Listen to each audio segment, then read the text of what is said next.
High flow throttle body mga bossing para sa ating Raider 150 Fi. Ang size nito 42mm. Ayan yung ating throttle body mga boss. Sa mga naghanap ng ganitong size 42mm, available siya ngayon mga bossing sa mga naghanap dyan. High flow throttle body. At syempre, ito din yung 36mm sa mga naghanap ng 36mm dyan. Ito na rin siya, available na ulit.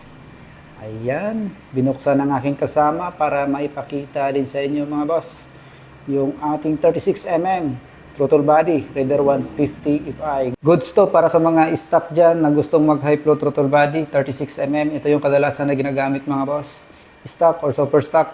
Ayan mga boss, pero depende pa din sa inyo mekaniko yan mga bossing kung anong recommended nila mga boss. So, ayan, yung ating 36mm throttle body.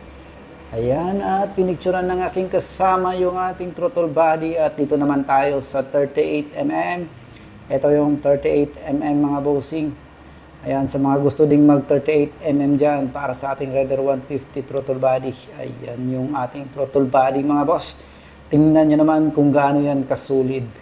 It's bike yan, siyempre.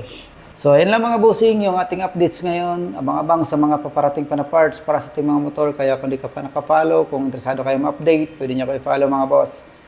Ride safe mga bossing.